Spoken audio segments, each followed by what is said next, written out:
Episode 11. Leaving Your Comfort Behind.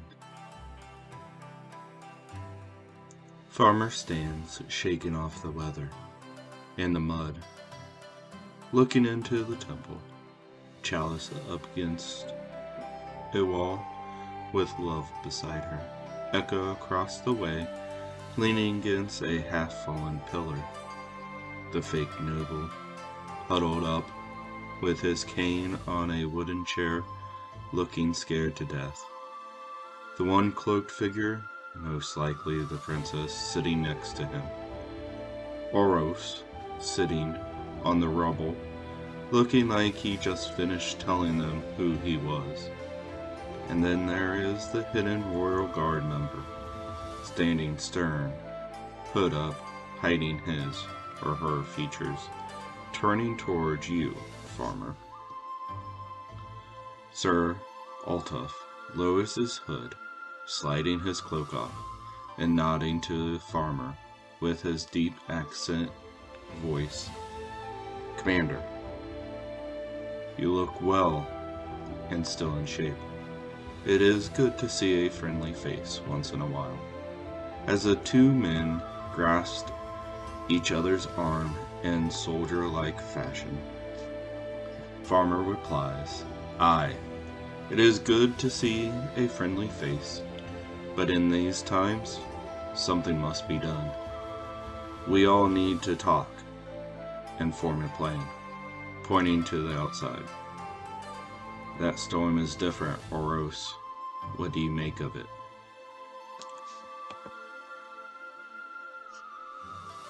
Orros closes his eyes as a thin bluish-green light flutters around his eyes.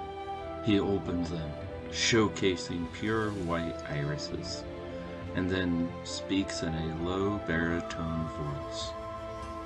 The time is changing. An artifact has been found and used. The age we know of is coming to an end, and the age of Potentia will rise again. However, the Mad Mage has shifted through the plains and walks among us once more to sow destruction. That is all I can see for now. Orros leans forward, letting out a painful yelp, and the light disappears into the stone beneath his feet. He leans back. Leto, somewhere to the west, near the abyss, is where the vision took me. Farmer looks at Echo. And your take? Echo with his gracious voice. You know I will go where you will go.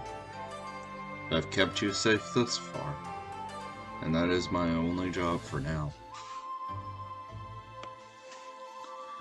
To the southeast is another village, small, remote, and one most folks don't find unless they know what they are looking for.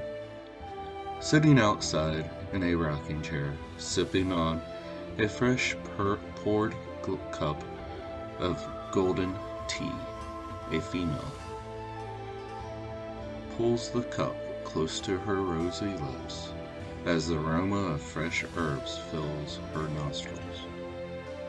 She watches the northwestern skies darken once more. She slowly rocks. Miss Annabelle, that storm is larger than the last one, don't you think? Says a small boy, dressed in cut-off slacks and no shirt. The female looks and smiles at the young boy. Yes, it is, and a darker force is at work within that storm. I might just need to take a look for myself. But Miss Annabelle, what kind of darkness are you talking about? The young small boy says with a worriedness on his tongue. You don't need to worry about that, young one. I will pack and be on my way soon. Miss Annabel says with confidence in her voice. Miss Annabel stands close to 5 foot tall, long, flowy, simple dress, brown leather belt around the waist, and a simple pair of brown leather walking boots. She finally sets the tea cup on the little table near her chair. Now, Billet, you take care of my things here, but for now, go play. With that said, she twirls herself in through her cottage door, through the flowers, through the different plants, and through the bedroom door to her closet. She pulls out a pair of leather armored pants, leather armored tunic, and a greenish brown cloak, a quiver full of arrows, and her long dark auburn heart bow. I haven't used you in a long time, Fendelin.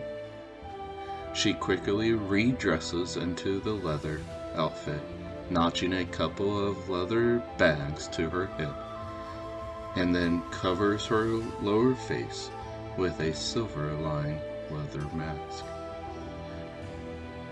Through the back door she sneaks out, not to be seen by most people in the village. She stealthily enters into her own barn and saddles up her golden mare with a black leather hide saddle with the figurine of 2 trees growing together. She slowly rides through the village, around the cottages and between trees, not to be bothered by any of the locals. One of the local merchants notices her, but soon turns the other direction like he never saw anything. As soon as Annabel reaches the outskirts of the village, she leans over to her horse ears and speaks, Val, Kal, Lin. The horse's reaction to those words, the golden horse departs in a rapidly pace towards the northwest horizon as she leans forward, keeping her balance. She whispers once more, Val, Kal, Lin, and adds, Vanai, Na, Len. The horse's hoofs start to radiate bright greenish-white light with a trail of smoke. The horse's pace grows even sharper. In a brief moment, a glimpse of white light sparks in front of the horse's bridle, and then she vanishes, not even leaving a trace behind her. As the trail is silent once more, birds chirp in the nearby trees, the sun piercing down through the clouds, and a small wind gust picks up, bringing the smell of flowers of the fields towards that small village.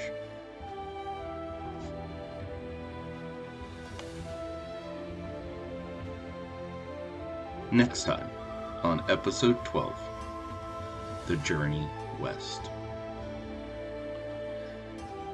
The trail seems more like a path carved by Farmer as he leads the group deep into the neglected forest. Echo whispers with his hand over his mouth, Chalice, let love know we have been spotted. Be ready for what is next. As the party slips through the overgrowth into a minute clearing, Farmer raises one hand and then sliding his sword slowly out of the sheath. Till next time, don't forget to subscribe.